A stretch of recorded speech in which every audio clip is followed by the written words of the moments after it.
story truly of perseverance. A new book shows you do not have to be a prisoner of your past. That's right. It's called Unconquered, 10 Principles to Overcome Adversity and Live Above Defeat. We are here with the author, Adam Davis. Welcome. Thank y'all so much for having me. Thank you. Your story is amazing. And this book that you put together really does show a vulnerable side of you and hopefully cracks open a vulnerable side of other people. Sure. Fill us in on your backstory. So, overcame sexual abuse as a little boy and as a teenager, a lot of manipulation, deception, that sort of thing. And then got married at 18 years old. My wife knew about everything that happened, but neither one of us really knew how it affected me. And we're still married. This fall will be 23 years with 3 beautiful children. And I started law enforcement in 2009. And the pain that I had from all that stuff in my childhood sort of came to a head. And there came a time when I started drinking pretty heavy every night and ultimately tried to end my life on a Sunday while I was working some overtime, while I was separated from my wife and kids. And I'm here today because of a man named Jesus who set me free. Ooh, I just get the chills and brings tears to my eyes. A lot of what you've been through is sadly common. Yeah, it is. Why is this so important for others to read your story? Because I tried to carry it in silence and solitude for a long time. And I tried to carry a burden that we are not created to carry on our own. And so the biggest thing that I learned, number one, is forgiveness. The hardest thing you could do, and most people would say, who would ever forgive somebody that hurts you like that? That's the first step in the journey to healing for me. And then living a life that's surrendered and depending on faith, and then having healthy relationships with people that you can really rely on and lean into and having that community. So it's really important that we talk about it, especially considering the number of people who have had experience with traumatic situations. So it's really important that we discuss it and stop letting it be a stigma. I love that. And, you know, I have to bring up the obvious. It is seemingly harder for males to open up about certain issues in their life. I'm sure especially when it comes to sexual abuse, sexual history. What would you say to somebody out there who maybe has a husband, a brother, an uncle, a father who is suffering? You know, create a safe space for them, creating that place of vulnerability. And that sometimes it takes a little bit extra work to create that place with them. Because that pain makes us want to sort of turn inwards and keep it within ourselves. But when we can have those hard conversations, it leads to places of healing.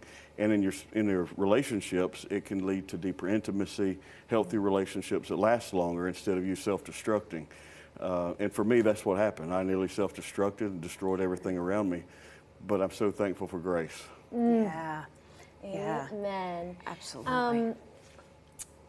So you spoke very briefly about how one night you tried to end it all. And I know that being where you are today, it doesn't happen overnight. And you always talk about choosing faith over fear. What would you tell someone who maybe is going through the deepest, darkest time in their life? You are loved beyond words, and there is hope beyond anything you could imagine. And there is a peace available that will calm the storm that's raging inside of you. And I know that peace, and I know the storm that you're feeling. I know what's going on inside of your head, but there's a better way. And there's a better way, and there's a healing that can take place if you're willing to open your hands and let go of what happened.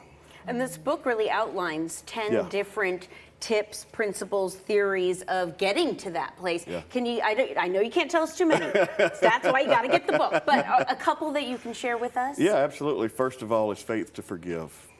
It is hard to do. And I'll tell you, I found it easier to look and forgive the people who hurt me and sit here today and say thank you, because I wouldn't be where I am today. I wouldn't be as strong as I am today had I not been through that. But the hardest thing I've ever done was look in the mirror and forgive myself. But that faith to forgive is the first step on the journey to healing. And then live a life surrendered.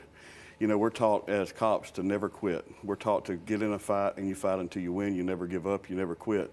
And so this is contrary to the way most of us are trained in life. And so living a life that is surrendered to my faith is really important. And then understanding that I'm in control of myself and no one else. I'm in control of my responsibility. You know, I'm responsible for me and my behaviors and my decisions. I can't control what other people have done to me. I can only control how I respond to those things. So those are a few that are really important. Well, and the first responder, the fact that you do specialize and have a focus on first responders, you must hear some incredible things, some stories that just blow you away. I hear some stories that would shake your soul. Yeah. And see it. And they see it, and I've seen it. Yeah. And so understanding how important it is, you know, and I know everybody has different beliefs and different religious beliefs, but everybody has to believe in something bigger than themselves. Right. And hope makes all of our tomorrows bearable. And so when we cling to that, we can look at what happened yesterday and in the past and prepare ourselves for tomorrow. I love that. I love that. Everybody has different beliefs, but something's bigger than us out there. Absolutely. Thank you so much. Oh, thank you. Beautiful, beautiful person, beautifully spoken, and thank you for this book. Thank y'all for having me. Thank you. All right, the book is called Unconquered, 10 Principles to Overcome Adversity and Live Above Defeat. Check it out at your favorite bookstore.